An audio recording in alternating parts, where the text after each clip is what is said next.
xibaar yu wér te wóor ca tàng ba abonnez-vous pour ngeen di mën di jot suñuy vidéo. dal leen ak jàmm seen chaîne bi di Buzz 221 d kii di Thierno Alassane Sall yëkkati na ay kàddu daal di xamal sénégalais yi que ne bu ñuy dund lu metti ñu ko waral du ñenn ñu dut waa régime bu bees bi waaye tamit daal dinay andi ay solution daal di koy proposer régime bu bees bi ngir sénégalais yi daal di jugee ci méttit bu ñuy daal di dund si li ni mel kii di Thierno Alassane Sall ne régime bu bees bi actuellement lu ñuy amal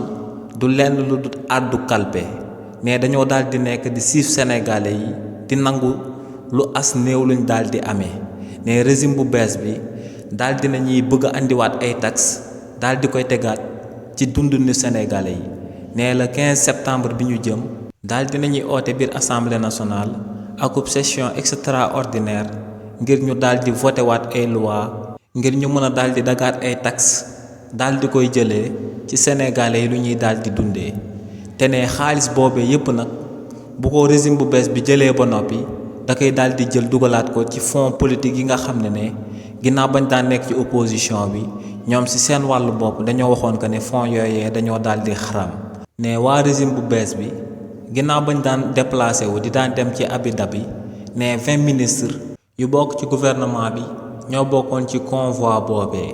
nee na sénégalais yi imaginer ñaata ci xaalis la réewu Sénégal daal di ñàkk ci akub simple déplacement waaye tamit kii di Thierno Alassane Sall ne lu leer ba am moom mooy que ne régime bu bees bi mun nañoo daal di dimbale sénégalais yi ci lu gaaw a gaaw ne li ni mel mun nañ koo daal di amal si daal di wàññi train de vie de l'État ne waa régime bu bees bi nañ daal di wàññi salaire ministre yi daal di wàññi salaire yi directeur général yi daal di wàññi salaire agent yi waaye tamit ne gouvernement bu bees bi mën naa daal di investir ci domaine yoo xam ne 0 franc bu réewu Sénégal duñ ko ci daal di dugal ne régime bu bees bi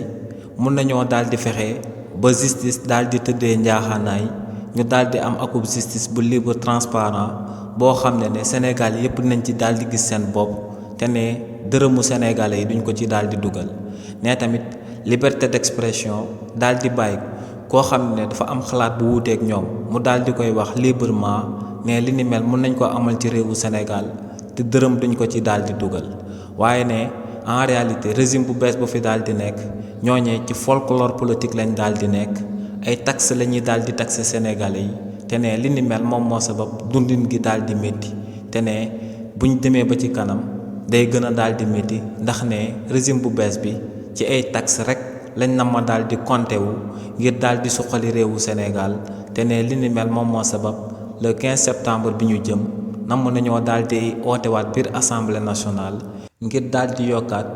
beneen surplus ci dundinu sénégalais yi nga xam ne métti na ba noppi. xibaar yu wér te wóor ca tàng ba abonnez-vous pour ngeen di mën di jot suñuy vidéo.